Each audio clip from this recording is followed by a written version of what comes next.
बहुत शुक्रिया डॉक्टर रियाज साहब, आपने बड़ी तफसील से फैक्ट और फिगर के साथ जो है अपनी बात को रखा। कराची यूनिवर्सिटी को डॉक्टर साहब ने एक सिंबल के तौर पर जो है हमारे सामने पेश किया, वरना ये पूरे पाकिस्तान के अंदर ही ऐसी ही सूरत हाल है। ये जैसे कहते हैं कि देश का एक चावल जो है वो पूरी देश का हाल बता देता है, तो ऐसे ही उन्होंने जो है कराची यूनिवर्सिटी को मिसाल बना के हमारे सामने रखा है।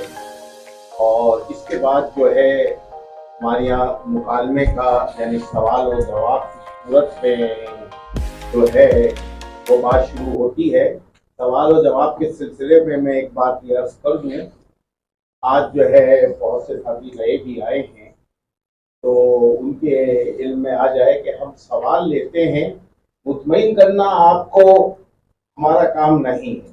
तो हमारे मोहतरम मुकर्रिर हैं वो उसका जो जवाब देंगे, अगर आप उससे मुतमईन नहीं होते तो और स्टडी कीजिए, मतलब बहस नहीं करनी इसके अंदर। तो इसके बाद जो लोग सवालात जो है करना चाहते हैं, बात करना चाहते हैं, वो हाथ उठा के कहेंगे। इससे पहले शुरू में जब बातचीत वो कर रहे थे तो दो अफराद सवाल के लिए हाथ उठा चुके थे। तो सबसे पहले एक सेकंड रहने इधर आ जाइए दास भाई, इधर आ जाइए। तो सबसे पहले मैं जनाब इफ्तिखार मुल्तानी साहब से जो है मुल्तवी होकर वो सवाल करें। जी आपने फरमाया कि वर्ल्ड बैंक चाहता है कि हम अपनी जो यूनिवर्सिटीज हैं उनको प्राइवेटाइज करें तालीम को, और सरकार को इसमें नहीं शामिल करें। जी, तो वो ऐसा क्यों चाहता है, यानी उसकी क्या दलील है, उसकी क्या खूबी बयान करता है, और सरकारी निजाम में उसको क्या खराबी लगती है? ये बड़ा बहुत अच्छा सवाल है, और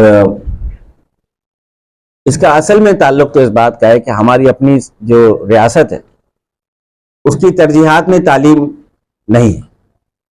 तो जब रियासत की तरजीहात में कोई चीज़ ना हो तो फिर वो कोई भी आलमी इदारे से जब कोई भी कर्ज लेती है तो उसको एक्ट वहां पे करने देती है जहां पे उसकी तरजीहात।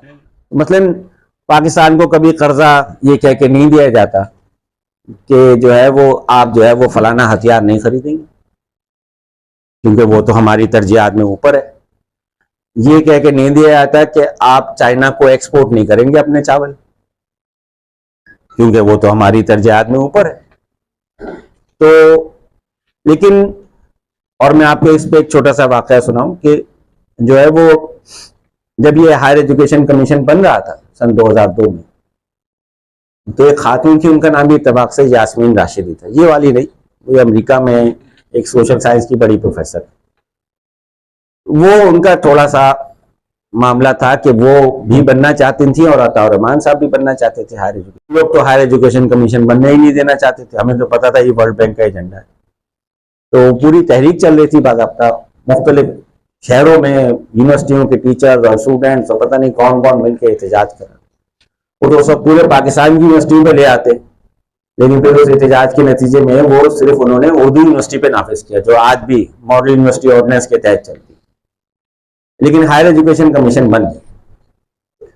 तो वो खातून जो थी यास्मीन राशिद साहबा, वो एक बार मिली हमें, तो हमने उनसे कहा कि भाई अताउर रहमान साहब में क्या खास बात है जो कि जनरल मुशर्रफ उनको हायर एजुकेशन कमीशन का चीफ बनाने जा रहे। तो वो कह रही भाई कि बात यह है कि वो इस तरह पेश करते हैं कि जो है वो इंडिया में जो है वो 7 लाख रिक्शे चलते हैं, पाकिस्तान में आबादी के हिसाब से तकरीबन 7 लाख रिक्शे चलते हैं। इंडिया में 70,000 जो है वो चमचे बनते हैं खाने के हर महीने में, तो हमारे यहाँ आबादी के हिसाब से 7,000 बनते हैं, ये भी हम बराबर हैं मुकाबले में। लेकिन हम PhD जो है वो सिर्फ 200 प्रोड्यूस कर रहे हैं और इंडिया सालाना 6,000 प्रोड्यूस कर रहा है। तो मुशर्रफ साहब कहते हैं कि ये आदमी हमें इंडिया के बराबर बना के पेश करे। लेकिन ये बात समझ में आने वाली नहीं थी। ज़ाहिर है एक आर्मी का चीफ और बरसर इक़्तिदार और इतना बड़ा माशाल्लाह ऐसे कैसे हो सकता है। तो कहेंगे कि जब हमने उनसे कहा कि भाई जो है वो आप ये क्यों वर्ल्ड बैंक का प्रोजेक्ट करवा रहे हैं, ये सारा का सारा फसाद है, ये सब वो अमेरिका से ही आएंगे, अमेरिका में ही ये सारा का सारा बर्बादी ले आएगा, यूनिवर्सिटी का निजाम तबाह हो जाएगा। तो उन्होंने कहा कि भाई वो $700 मिलियन तुम ला दो। यानी अमेरिका, वर्ल्ड बैंक जो है वो IMF का जब कर्जा देता है तो वर्ल्ड बैंक का भी साथ में कर्जा आता है, उसमें $700 मिलियन हायर एजुकेशन कमीशन के काम के लिए आ रहे, वो तुम ला दो। तो क्योंकि हमारी तरजीहात में नहीं है इसलिए वर्ल्ड बैंक का इन्फ्लुएंस हो जाता है। और अगर हमारी तरजीहात में हो तो अच्छा, उनका इन्फ्लुएंस भी देखिए ऐसा नहीं है कोई साजिश प्रोग्राम से नहीं आता। वो ये समझते हैं कि प्राइवेट सेक्टर जो है वो ग्रोथ का इंजन है। अमेरिका में तो यही देखा जाता है। हालांकि देखा जाए तो अमेरिका में हथियार की पूरी सनत जो है वो सरकारी है, लेकिन फिर भी बहुत सारा अमेरिका में जो है वो यूरोप में आपको प्राइवेटाइजेशन से बहुत कुछ आगे होते हुए नजर आएगा। इससे तो कोई इनकार ही नहीं कर सकता। प्राइवेट गाड़ियों की कंपनियां ही ले लें आप, उनके जरिए दुनिया ने न जाने कौन कौन सी गाड़ी देख ली। तो जो ग्रोथ का इंजन वो प्राइवेट सेक्टर को समझते हैं और सरकारी इदारे को वो समझते हैं कि ये इनएफिशिएंट है। इसमें लोगों को राइट्स मिल जाते हैं, परमानेंट जॉब मिल जाती हैं, टेन्योर मिल जाते हैं और वो चेयरपर्सन बन जाते हैं और डीन बन जाते हैं और क्या क्या हो जाता है। और उस बात चूंकि एक लॉ के जरिए, एक्ट के जरिए बन गए, इतने साल में अगर आप सीनियर हो गए तो फिर आप चेयरमैन बन गए, फिर दूसरा सीनियर हो गया, फिर दूसरा बन गया, 3 साल बाद। यही डीन्स का मामला, यही वाइस चांसलर का भी एक जमाने में हमारी यूनिवर्सिटी में जो है वो इलेक्शन हुआ करता था। तो वो इन सब चीजों को कहते हैं कि इससे इनएफिशिएंसी आ जाती और आ भी जाती, इससे कोई इनकार भी नहीं, आ भी जाती। राइट्स देंगे लोगों को तो वो जाहिर है मशीन की तरह तो काम नहीं करे। तो वो उनका कहना है कि इससे एफिशिएंसी आएगी, जबकि हमारे यहां देखा जाए तो उससे मामला कहीं से कहीं चला गया। तो मेरे ख्याल में वर्ल्ड बैंक को साजिश के तौर पर ना लिया जाए, बल्कि यूं देखा जाए कि वो प्राइवेट सेक्टर को ग्रोथ का इंजन समझते हैं। अब ये हमारा काम है कि हम बताएं कि स्टेट की प्रायोरिटीज क्या है। जो काम स्टेट को करना चाहिए वो स्टेट को करना चाहिए, जो प्राइवेट सेक्टर को करना चाहिए प्राइवेट सेक्टर। में जनाब नजर फातमी साहब से ये जरा दे देना आगे। नजर भाई जरा खड़े हो जाएंगे। अस्सलाम वालेकुम। एक बात तो मोहतरम ताकिर जमील साहब से करूँगा और एक सवाल डॉक्टर साहब से। बात यह है कि उन्वान दिया गया था कि पाकिस्तान में आला तालीम मसाइल और मायार। इससे मैं ज़ाती तौर पर यह समझा था कि पाकिस्तान में तालिब इल्मों के आला तालीम और उनके मायार और उनके मसाइल के बारे में बात की जाएगी, और शायद कुछ लोग और भी ये समझते हों। तो इसको पाकिस्तान में तालिब इल्म के आला तालीम मसाइल और मायार कहना चाहिए था, या अगर जिस तरीके से डॉक्टर साहब ने रिसर्च पेपर बयान किया तो ये रखते हैं कि पाकिस्तान में यूनिवर्सिटी में आला तालीम मसाइल और मायार। एक बात। दूसरी बात ये कि डॉक्टर साहब ने, मैं तकरीर नहीं कर रहा, सवाल कर रहा हूँ। दूसरी बात ये जो सवाल कर रहा हूँ, आपने अपने रिसर्च पेपर में पाकिस्तान यूनिवर्सिटीज़ के मसाइल तो बयान किए, लेकिन उनकी आला तालीम और उनके मायार के बारे में बात नहीं की। जी देखिए, मैंने तो बड़ी हकीकत पसंदी से बात की। मैंने आगाज ही इस बात से किया कि आप परेशान होते हैं यूनिवर्सिटी के हाल देखकर, आप वहाँ पे तालीम का मेयार देखकर और वहाँ पे असातिज़ा की सूरत हाल, तलबा की सूरत हाल देखकर आप परेशान होते हैं। तो मैं तो इससे इनकार ही नहीं कर रहा कि वहाँ मेयार क्या है। मैं तो इस बात को कहता हूँ कि भाई जहाँ जो है वो 2500 रुपये में एक प्रोफेसर 1 घंटे का लेक्चर दे रहा हो इवनिंग प्रोग्राम में, और एक लेक्चरर 1200 रुपये में लेक्चर दे रहा हो, और एक लैब अटेंडेंट और एक सुबह के प्रोग्राम में एक रिटायर्ड प्रोफेसर 600 रुपए का एक लेक्चर दे रहा हूं। ये मैं उनकी बात नहीं कर रहा जो परमानेंट, जो विजिटिंग आते।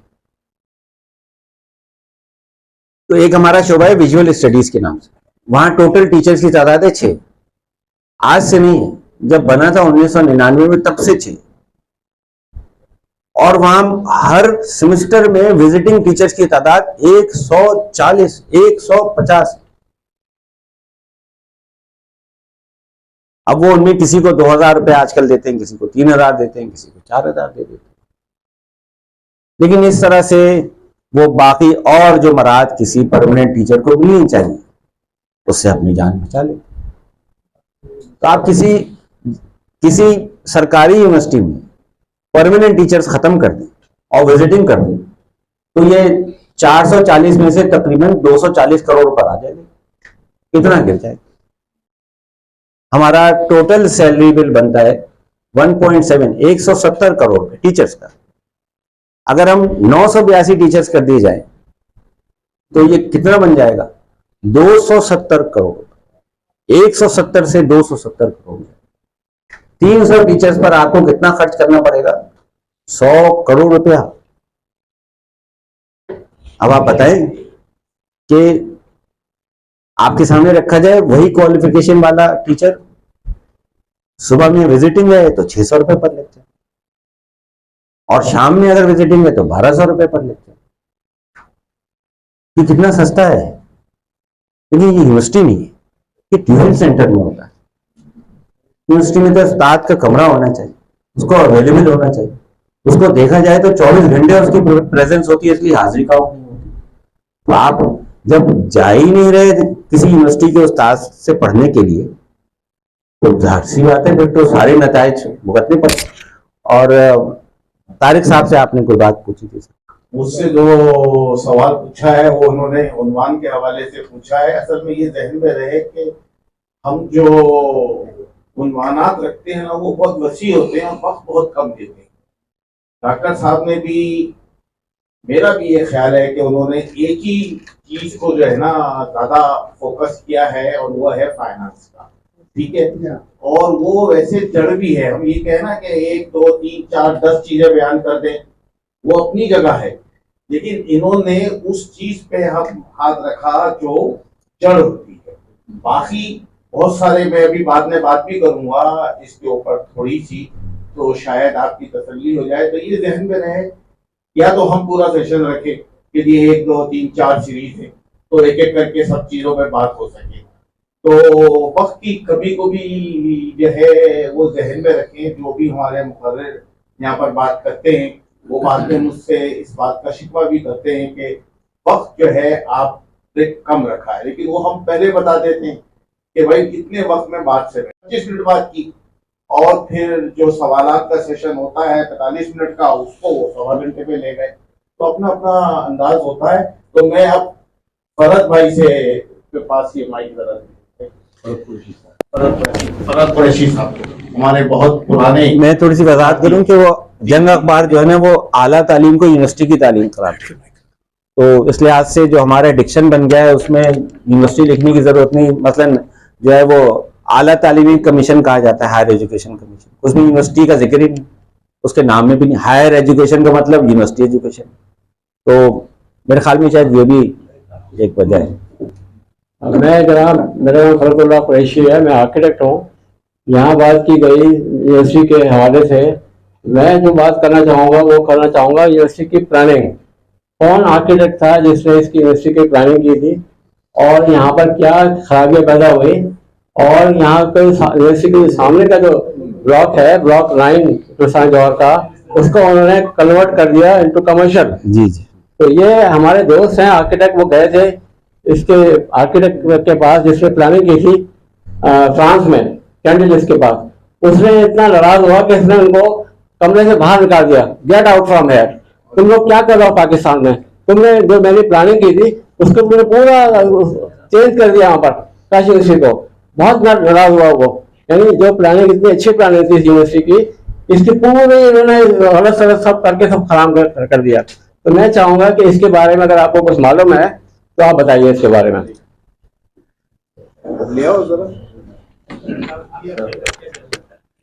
देखिए जी जी, तो उसमें जो है वो जो आपको डिपार्टमेंट नजर आता है फिजिक्स का या केमिस्ट्री का या लाइब्रेरी, तो उसमें आपको नजर आएगा कि उसकी एक दीवार अंदर की, एक दीवार जो खास तौर पे बाहर की तरफ है वो पत्थर की बनाई, जैसे ईंटें चुनी हुई है, जिसको हम लोग पहाड़ी पत्थर कराची में बोलते हैं, पीले रंग की।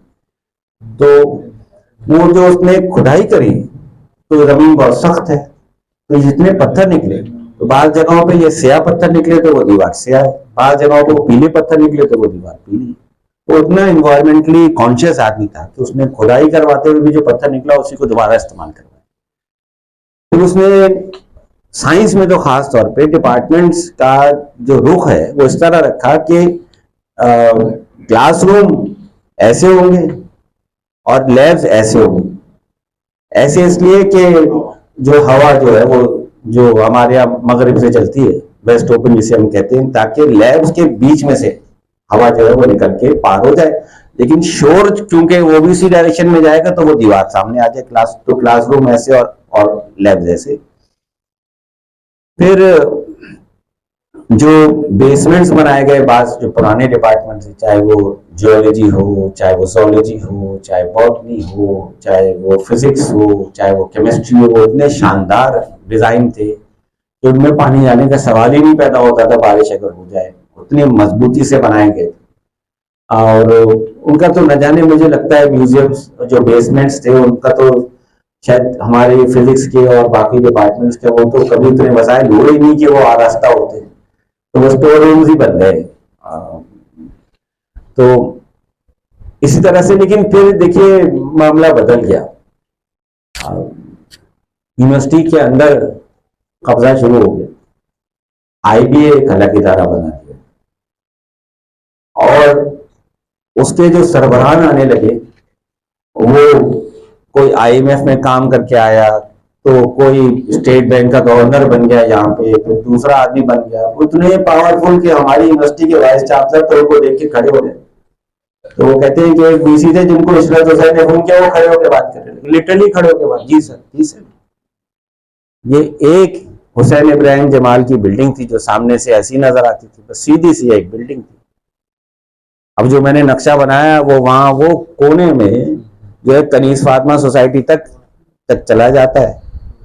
और यूनिवर्सिटी के किसी इदारे से कभी कोई परमिशन नहीं ली गई कि भाई यहाँ बिल्डिंग बनानी या बाउंड्री बनानी या कुछ और करना है। वो हर वाइस चांसलर अगर आप कहें कि भाई वो एक और बिल्डिंग बन रही है वहां, तो बोले भाई या तो मैं सीट पे बैठ जाऊं या ये बात कर आप। तो वो उन्होंने एक दिन जो है वो हमारे जेनेटिक्स के जो चेयरपर्सन थे वो गए उनके पास कि जी जेनेटिक्स की एक नई बिल्डिंग बननी है, उसके लिए बोरा कम्युनिटी ने पैसे देने का वादा कर दिया है। वो बनी भी। तो उनका कोई स्टूडेंट था जो यहाँ से पढ़ के गया था, फिर अमेरिका चला गया, बड़ा कामयाब हो गया, उन्होंने कहा यहीं से। तो उन्होंने कहा कि ऐसा करो कि वो जो क्लिनिक के बाद आता है ना इलाका, तो उन्होंने कहा जी वो तो जंगल है सारा का सारा। क्योंकि हाँ वहां पे तुम बस वो ये वहां बनेगा। तो आप अब अगर आप जाएं तो आप जेनेटिक्स देखिएगा तो आपको नजर आएगा कि जेनेटिक्स के बाद फूड साइंस भी बन गया है, उसके बाद एक और बनने वाला है, लेकिन फासला बहुत है। और पुरानी तस्वीरों में तो वहां झाड़ियां थी, यानी वो सड़क ही नहीं थी, आगे कुछ नहीं था। तो उनसे किसी ने पूछा आपने ये जगह क्यों चुनी? मियाँ और भी इतनी दूर दूर बना लो, एक एक बिल्डिंग बनना, ये सब चला जाएगा। मैं ये बात कहना चाहूंगा कि हमारे पास टाइम की आपको पता है किल्लत होती है और हम वक्त पर प्रोग्राम शुरू करके वक्त पर ही खत्म करना चाहते हैं। तो एक तो ये कि मुताल्लिका सवाल करें, गैर मुताल्लिका सवाल ना करें। हैं तो यूनिवर्सिटी के बारे में, लेकिन वो तालीम के हवाले से वो नहीं है। तो काफी दोस्तों ने हाथ उठाया हुआ है, सवाल की बात करना चाहते हैं। तो मैं अब अपनी बहन जरीन को पास माइक भेज रहा हूँ।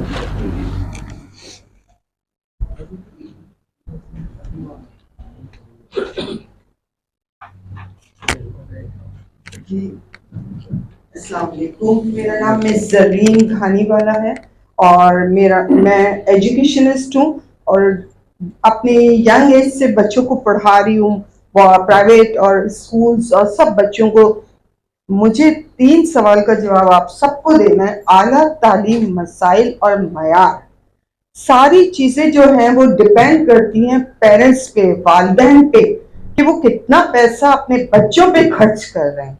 तो आला तालीम मिल जाएगी। मसाइल की बात है तो उनके लिए ट्रांसपोर्ट, वहाँ सब बच्चों को तालीम इदारों तक पहुँचाना। और मयार का ताल्लुक है तो जैसे गवर्नमेंट और प्राइवेट स्कूल दोनों मयार में जो मयार है, आप अपने बच्चों को अपने बजट के हिसाब से 2 ऑप्शन है, जहां दाखिल कराना चाहें वहां कराएं। तो मयार का डिपेंड हम तालीमों पे, इंस्टीट्यूट पे नहीं डाल सकते, क्योंकि हमारे पेरेंट्स, वालिदैन बच्चों के जिस इंस्टीट्यूट में डालेंगे और खुद भी थोड़ा तवज्जो देंगे तो हमारे बच्चे फला और ये एजुकेशन में आगे बढ़ेंगे और बढ़ भी सकते हैं, और अपने टैलेंट से भी। तो हम ये नहीं कहें कि पाकिस्तान में आला तालीम नहीं है और मसाइल हैं, मयार और ये सब।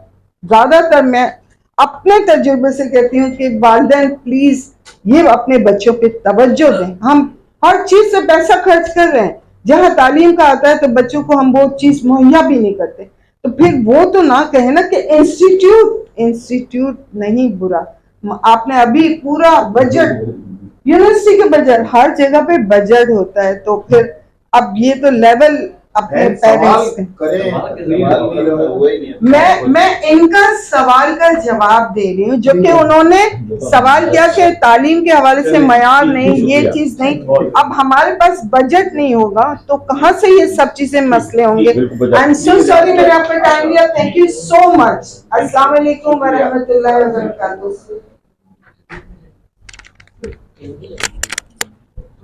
देखिए, असल में स्कूल जैसे नासरा स्कूल है, जैसे सेंट पैट्रिक है, जैसे और बहुत सारे स्कूल है, वो हमें नजर आता है कि ये किसी तरीके से आप एक कंट्रीब्यूशन करके और एक छोटी चीज शुरू कर सकते हैं जो कि सरकार से इंडिपेंडेंट ही रह सकती है। लेकिन हायर एजुकेशन और यूनिवर्सिटी जो है वो असल में है रिसर्च की जगह। उसमें स्टूडेंट्स तो आते हैं। अब जैसे मिशिगन स्टेट यूनिवर्सिटी है, इसमें अगर 46,000 स्टूडेंट्स हैं तो 15,000 उसमें जो है वो पीएचडी के और एमफिल के स्टूडेंट। तो ये और वो खर्चा आप देखें पूरी दुनिया में जो है ना सरकार उठाती है, ये प्राइवेट सेक्टर के बस का आमतौर पर अमेरिका में है। लेकिन अगर अमेरिका में 200 यूनिवर्सिटी होंगी तो उनमें से 20 होगी जो प्राइवेट सेक्टर में होंगी। उनमें भी अगर आप घूम फिर के देखेंगे तो बड़ा पैसा सरकार का ही लगता है। अब अता मोहम्मद तबस्सुम साहब। अस्सलाम वालेकुम। मेरा सवाल ये है कि हम में से जो यहाँ लोग बैठे हुए हैं, इन्होंने जो तालीम हासिल की है, जिस ज़माने में तालीम हासिल की है, उस ज़माने में वसाइल बहुत कम थे। स्कूलों, कॉलेजों और यूनिवर्सिटियों में भी वो वसाइल मौजूद नहीं थे, लेकिन वहाँ असातिज़ा थे और तालिब इल्म जो जाते थे उनको असातिज़ा जिस तरीक़े से पढ़ाते थे, जिस तरह से तवज्जो देते थे, जिस तरह से उनको संवारते थे, उनको उभारते थे, वो मसला जो है वो तो इन मयारात से, इन तनख्वाहों से, इन चीज़ों से, इनसे हासिल नहीं होता। वो तो एक जज्बा है जिसमें पीले वो टाट के ऊपर बैठ के भी लोगों ने दर्स हासिल किया है और बड़े वो पहुँचे। तो क्या वजह है कि आज का तालिब इल्म और आज का उस्ताद जो पहले के मुकाबले में ज़्यादा वसाइल रखते हैं, ज़्यादा सहूलियात रखते हैं, लेकिन उसके बावजूद वो इन चीज़ों की तरफ तवज्जो नहीं देते। उनको पढ़ाता हूँ, उनमें सुबह के वक्त कोई क्लास में 70 होंगे, सारी लड़कियां किसी न किसी को 3 घंटे की शाम में ट्यूशन पढ़ाते, सारी। आधे लड़के कोई ना कोई काम करते। इवनिंग में तो जो 60 स्टूडेंट्स आते हैं वो तो 60 के 60 कहीं ना कहीं जॉब, पार्ट टाइम जॉब, कुछ ना कुछ करे। और आप उनके हुलिये देखें तो आप कहेंगे कि यार ये क्या मामला। यानी उनके कंसेप्शन में ही नहीं है कि वो यूनिवर्सिटी आए। पहले साल तो उनको इसी में ही गुजर जाता है, इवनिंग के स्टूडेंट्स को समझने में कि वो यूनिवर्सिटी है। ये नहीं कि वो राउडी है या वो बदतमीज हैं या वो हल्ला गुल्ला करते हैं, ऐसा कुछ भी नहीं है। लेकिन वो सुन है, हमारा स्टूडेंट सुन है, माऊफ है, वो एक वर्कर है, पार्ट टाइम वर्कर है। आप और मैं जब पढ़ रहे थे तो घर में अगर 15 रुपए भी थे तो अम्मा से कहते कि भाई हमें किराए का तो पैसा दे दो, तो वो 2 रुपए निकाल के ले जाओ, बाकी 13 रुपए बच गए। मुझे याद है यही था हमारे साथ। तो हाफिज नईम साहब से मैंने पिछले दिनों मुलाकात हो गई थी, एक ही बार हुई। मैंने उनसे कहा भाई आपकी जमीयत जो है वो इतनी फाल क्यों नहीं इन मामला पे, वो एसोसिएट डिग्री प्रोग्राम पे करी थी। चलिए बात है कि भाई जब हम पढ़ते थे तो हमारे वालिदैन को तो पता नहीं था कि कौन से साल में पढ़ रहे हैं, यूनिवर्सिटी में पढ़ रहे हैं, कॉलेज में पढ़ रहे हैं। 30 पैसे किराया होता था और हॉस्टल का खर्चा महीने का 30 रुपए। तो अल्लाह अल्लाह खैर सल्ला, हम तो हॉस्टल में ही रहते थे, घर में तो कभी कभार आते थे। अब आप मुझे बताइए कि मेरे तो हसरत हो गई, 30 साल में मेरा कोई स्टूडेंट कराची यूनिवर्सिटी के हॉस्टल में रेंजर रहते हैं, उसके अंदर 250-300 स्टूडेंट तो कोई भी नहीं रहता। तो आप यूनिवर्सिटी दुनिया की किसी जगह चले जाइए, आप जो है वो यूनिवर्सिटी के स्टूडेंट देंगे, उसके साथ हॉस्टल होगा। ये हमारे पंजाब यूनिवर्सिटी आप आज भी देख लें, कायदर यूनिवर्सिटी आप देख लें, बेताश है। तारिक जमील साहब वगैरह ने जब पढ़ा है तो कितनी रातें तो ऐसी हॉस्टलों में लोगों की गुजरती थी। क्यों गुजरती थी? ये थोड़ी कि कोई सारे वक्त जमीयत का झगड़ा किसी और से हो रहा है, बल्कि पढ़ने के लिए भी हॉस्टल, और वहीं पर अगर रुक गए तो रात में लाइब्रेरी में जाके बैठ के पढ़ लिया, वो खुली रहती थी। एक बात तो ये। दूसरा जो उस्ताद वाला मामला है, वो तो ये कि एज अ होल सोसाइटी खामोश हो गई। ना टीचर बोलेगा कि ये 4,500 लोग पिछले 10 दिन में उठा लिए गए, ये बड़ा गलत हुआ है, जबकि सामने ही कोई ना कोई होगा जिसका कोई ना कोई उठा लिया गया हो। तो हम तो बिल्कुल ही जैसे कहते हैं ना कि अपना लब सी कर क्लास में जाते, कोई और मसले पे बात भी नहीं करते। जी आफ्ताब साहब। 46,000 आप बता रहे थे, तो हमने तरजीह जो है वो क्वांटिटी को दे दी, क्वालिटी को नहीं दी। और उसमें मैं जहाँ तक खुद जानता हूँ, क्योंकि डॉक्टर अब्दुल वहाब साहब से भी मेरी मुलाकात रही है, ये वो लोग थे जिन्होंने इस चीज़ को प्रमोट किया, और इन्होंने ये लोगों को इसी तरह इशरत साहब हैं जिन्होंने आपका IBA को, वो उनकी तो कोशिश थी कि इसको लीज भी करा लें, तो वो नहीं। तो कहने का मकसद है कि हमारे ही पढ़े लिखे लोगों की तरफ से ये चीज़ें सामने आई हैं, और उन्हीं यानी वो चांसलर लेवल पे भी गए हैं। तो ये क्या करप्शन जो है वो सिर्फ ये कहलाती है कि पैसे दे दिए, पैसे दे दिए? वहाब साहब मरहूम हो गए, वो बड़े मेहनती आदमी थे पहली बात तो, और टाइम देना, सुबह 8:30 बजे आ जाना, रात को 10 बजे जाना। इतने रिसर्च ओरिएंटेड नहीं थे, जो वो बताते भी थे कि उन्होंने जब PhD की थी कैसे, उससे भी थोड़ा आइडिया हो रहा। लेकिन वो इस बात को समझते थे कि मल्टीनेशनल्स को मैनेजर्स की जरूरत है, और इसीलिए अमेरिकन फंडिंग से IBA बनाया गया, और उसका रुझान वही रहना चाहिए। तो उस हिसाब से देखा जाए तो अगर कोई एजुकेशनल इंस्टीट्यूशन 1950-60s में जब वहाब साहब नहीं थे, उस वक्त कराची यूनिवर्सिटी में इस तरह का बना कि जिसके अंदर के पूरा एक अमेरिकन, वहाँ सेमेस्टर सिस्टम कराची यूनिवर्सिटी से पहले से था, इतना अमेरिकनाइज, पढ़ाने वाले भी थे लोग मल्टीनेशनल के और बाकी भी, तो उनकी ज़रूरत के तहत बना। अब जो वहाब साहब थे वो ऐसे कोई प्रो मल्टीनेशनल आदमी नहीं थे, बल्कि वो तो एक नेशनलिस्ट से ज़रा से आदमी थे, इस सेंस में कि स्टॉक मार्केट की जो कंपनियां हैं उनमें जो उतार चढ़ाव हो, हमने उनसे पढ़ा है, वो उसमें वो यहाँ की कंपनियों का ज़्यादा हवाला दिया करते थे कि इनके शेयर प्राइसेस कैसे कहाँ जाए। तो वहाब साहब की जो जो जो सूरत हाल थी जब वो IBA के डायरेक्टर बने 1983 या 4 में बने थे, तो उस वक्त तक IBA की इजारादारी थी, और म्यार के हिसाब से और बाकी तनख्वाहों के हिसाब से और बाकी सब चीज़ों में IBA बिल्कुल एक डिफरेंट इदारा था। और सोसाइटी एज अ होल ये समझती थी कि यही वो जगह है जहाँ पर के बेहतर तालीम दी जाती है। और जहाँ तक मुझे समझ में आया, जब मैंने 1 साल पढ़ा वहाँ पर, कि वहाँ पे काम ज़्यादा कराया जाता है, जैसे कि O लेवल और A लेवल के अच्छे स्कूलों में काम ज़्यादा कराया जाता है, वैसे ही मामला है। तो जहाँ पे टीचर्स जो है वो ज़्यादा इन्वॉल्व होंगे, ज़्यादा काम करेंगे, वहाँ स्टूडेंट से भी ज़्यादा काम करेंगे। वहाब साहब उस मॉडल को जहन में लेकर आए, और एक चार्म के लिए कि लोगों की और एफिशिएंसी बढ़ाई जाए कि सुबह तो तुम ये करिए और शाम में ये करना। IBA में यही होता था। अब उसमें जो है वो हिसाब किताब बाकी चीज़ें इसलिए गायब हो जाती हैं कि अब आपने अगर तय करना है कि कौन अच्छा उस्ताद है तो एक ही आदमी तय कर लेगा कि ये 500 में से ये 2 लोग अच्छे उस्ताद हैं, इनको इवनिंग में दे दो। वो लॉयल्टीज का चक्कर और बाकी सब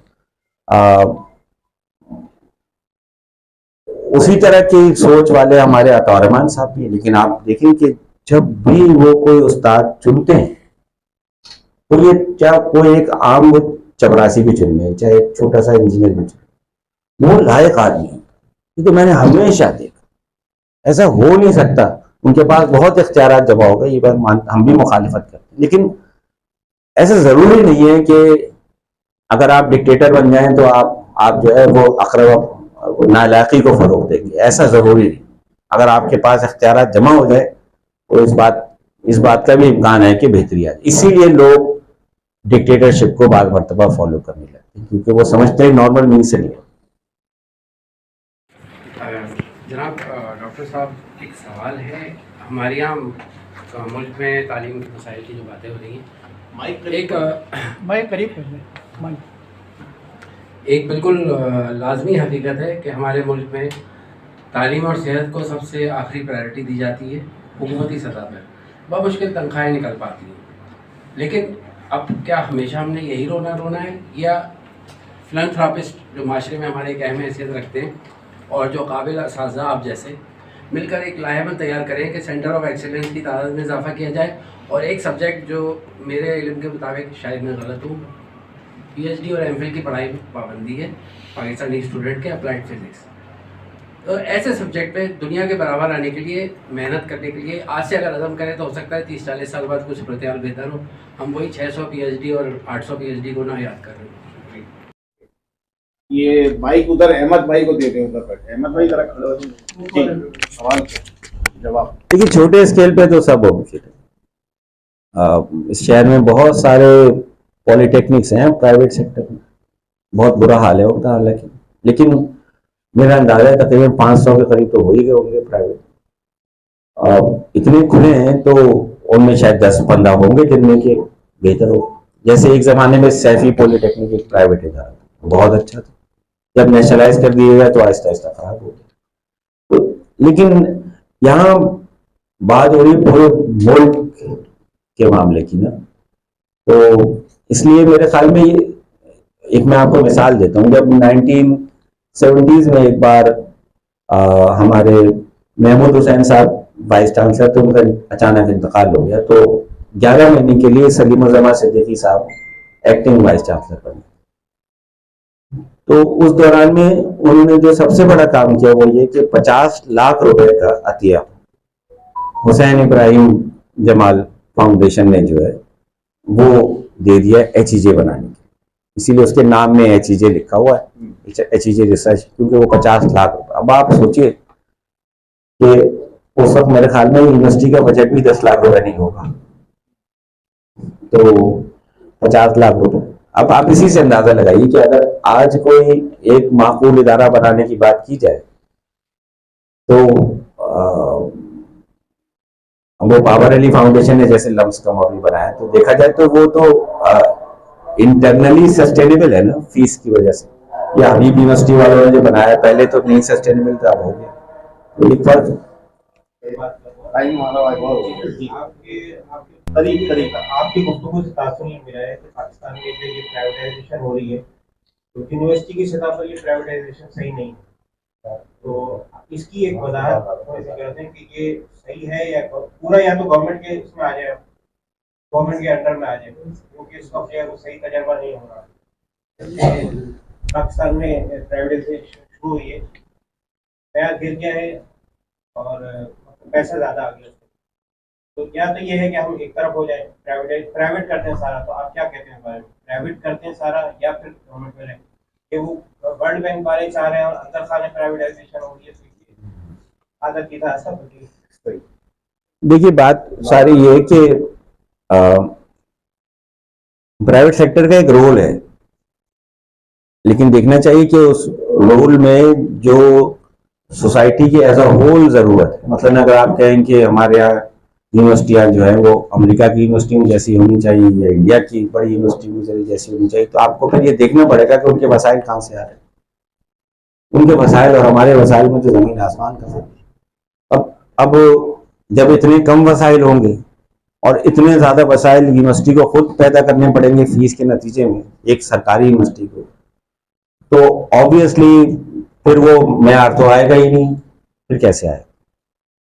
तो इसलिए सोसाइटी को सोचना पड़ेगा कि कौन सा काम रियासत के करने का है, कौन सा काम प्राइवेट सेक्टर के करने का है, कौन सा काम मुश्तरका करने का है।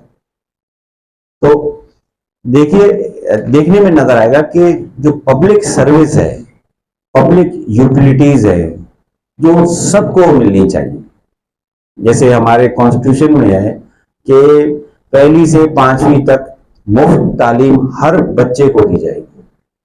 ये जो आजकल 6 लाख बच्चे मैट्रिक का इम्तहान दे रहे हैं, आप बताइए, वो जो ओ लेवल का इम्तहान दे रहे हैं उनकी तादाद पूरे पाकिस्तान में 30,000 है ना, कराची में कितनी होगी। अब हम ये 6 लाख लोगों के बारे में सोचना छोड़ दें और उनके बारे में सोचें। इन 6 लाख लोगों के बारे में तो प्राइवेट स्कूल एक लिमिटेड अंदाज तक ही सोच सकते हैं, जो कि नजर भी आता है प्राइवेट स्कूल्स के मेयार के हिसाब से। लेकिन हायर एजुकेशन तो फिर बहुत मुश्किल है। अब आप ये जैसे यूनिवर्सिटियाँ हैं, सर सैयद यूनिवर्सिटी है और उस्मान यूनिवर्सिटी, हमारे सामने दो नजदीक में 2 बड़े मॉडल है, तो परमानेंट फैकल्टी ही नहीं होगी, रिसर्च के लिए कोई सिस्टम ही नहीं होगा। हमारे यहाँ तो वो खत्म हो गया, लेकिन सिस्टम ही नहीं होगा। तो यूनिवर्सिटी क्या कर रही है, यूनिवर्सिटी जो है वो अंडर ग्रेजुएट लेवल के रिसर्च प्रोजेक्ट्स को अपनी तहकीक बना के पेश कर रही है। तो फिर आप तो सोचेंगे भाई ये क्या मामला है, तो आपको लोग शायद वो लोग भी ना मिले जो कहेंगे भाई इसके लिए बहुत वसाइल चाहिए। तो जो बड़ा काम है पब्लिक सर्विस का, पब्लिक यूटिलिटीज का, पब्लिक मुल्क को आगे ले जाने का, ये रियासत ने करना होगा। ये प्राइवेट सेक्टर के बस का है नहीं, ये हम करके देख चुके। ये आईबी की तरह कुछ मल्टीनेशनल्स को मैनेजर फराम करते ना, पंजाब में बड़ी बड़ी और कंपनियों को जो नई नई आ रही है उनको सर्विस में खास तौर पे लम्स के जरिए वो मैनेजर्स फराम करते ना, ये सब तो हो जाता है, ये अच्छा है, नहीं करा वो गलत। लेकिन ये कि एज अ होल सोसाइटी को जो चाहिए वो तो नहीं है। अब जैसे कॉलेजेस हैं ना होने के बराबर, वो तो बीबीए की डिग्री और एमबीए की डिग्री और बायोमेडिसिन की डिग्री, ये सब डिग्रियां देने में लगी हुई। तो ये फिर इवन प्राइवेट सेक्टर के स्कूलों को टीचर कहाँ से मिलेगी, वो तो यूनिवर्सिटी ही प्रोड्यूस करेगी। अब अगर प्राइवेट सेक्टर की प्रायोरिटी में है ही नहीं, आप देखें कि वो साइंस की डिग्रियां एक है माजिद यहाँ पे दी जाती। हमेशा मेरे साथ ही होती है कि वक्त खत्म होने के बाद मुझे गुफ्तगू का मौका मिलता है। बहरहाल ये मौजू मेरे ख्याल में काफी तशना है और मैं समझता हूं कि हमारे पीले स्कूल्स की तबाही जो है वो दरअसल हमारे आला तालीमी निज़ाम की मयार को भी गिराने का सबब बनी है। और कॉलेजेस जो हमारे हैं प्राइवेट जब से बनने शुरू हुए हैं, हुकूमती सतह पर पहले भी कमी थी, लेकिन इसके बाद तो हम देखते हैं कि आबादी तो हमारी बहुत बड़ी, इलाके बहुत बड़े, लेकिन वहाँ पर सरकारी स्कूल्स और कॉलेजेस की जो है वो जगह ही नहीं रखी गई। हमारी यूनिवर्सिटियाँ जो हैं वो 1,000 गज के प्लाट के ऊपर यूनिवर्सिटियाँ बनाने की इजाज़त दे दी गई और 100-100, 150-150 गज के ऊपर हमारे स्कूल बनने लगे। तो बहरहाल प्राइमरी तालीम के हवाले से भी इंशाअल्लाह ताला हम कोई वो रखेंगे कि प्रोग्राम रखेंगे कि उसका क्या वजूहात थी कि जिसकी वजह से हमारे यहाँ ये निज़ाम जो है वो ख़त्म हुआ। अच्छा, इसके बाद हम नए आने वाले लोगों का थोड़ा सा तारुफ कराते हैं। आज 5 अफराद मुझे नज़र आ रहे हैं यहाँ पर जो पहली दफ़ा शरीक हुए हैं, जिसमें नईम अल्ताफ़ साहब हैं, ये पहली दफ़ा हमारे यहाँ आए हैं, बिजनेसमैन हैं और मेरे भांजे भी होते हैं। बहुत शुक्रिया, तशरीफ़ रखिए। उर्दू में यही कहते हैं। अच्छा जी, इसके बाद जनाब रेहान भाई हमारे आलमगीर ट्रस्ट के डायरेक्टर हैं, इनका मैं बहुत शुक्रगुजार हूँ। इनसे मैंने अर्ज किया था कि रेहान भाई, मुझे पता है आप बहुत मसरूफ होते हैं, तो आपके लिए सीट महफूज कराने की जो सहूलत है कि वो ज़रूरी है, वो हम ख़त्म कर देते हैं। और आज मुझे खुशी हुई कि उसका फ़ायदा जो है वो हुआ और आप तशरीफ़ लाए, बहुत शुक्रिया। आपके साथ मेरे जहन से नाम निकल गया, निसार भाई हैं, ये भी जो है आलमगीर ट्रस्ट से ताल्लुक़ रखते हैं। और आज हम जो आए हैं वो इस्लामी कीमिया के स्टूडेंट की हैसियत से। अच्छा, शागिर्द हैं ये। डॉक्टर साहब जो है वो जहाँ मैं काम करता हूँ वहाँ पर मेरे पेशवा भी रहते हैं। अच्छा, माशाल्लाह। अच्छा, मुझे ये नहीं पता था कि आप अप्लाइड केमिस्ट्री से होते। अभी तो हम शील्ड डॉक्टर साहब को देने के लिए आप ही का नाम हमारे जहन में था कि हम तजवीज़ करें। तो और कौन आया है पहली दफा जो है? मैंने 5, हाँ, अनवर सईद भाई आप छुप गए पीछे, खड़े हो जाएं जरा। अच्छा, चले जी, अनवर सईद भाई हैं, ये मेरे उस्ताद हैं एक तरीके से। मैंने इनसे बहुत कुछ सीखा और समझा है, और मेरी ख्वाहिश थी जब से ये प्रोग्राम शुरू हुआ है कि इनकी सरपरस्ती हासिल करूं। आज बड़ा मेरे लिए मुबारक दिन है कि ये आए हैं, और मैं समझता हूं कि मुझे इनकी सरपरस्ती दोबारा हासिल हो गई है। तो 5 का कोई फर्क नहीं है मेरे ख्याल में। तो फिर इसके बाद हम डॉक्टर साहब को जो है वो हमारी रिवायत है कि हम शील्ड पेश करते हैं। ब्रदर रेहान से मैं दरख्वास्त करूंगा कि वो और फारूक खान भाई आगे आ जाएं और डॉक्टर साहब को शील्ड दें।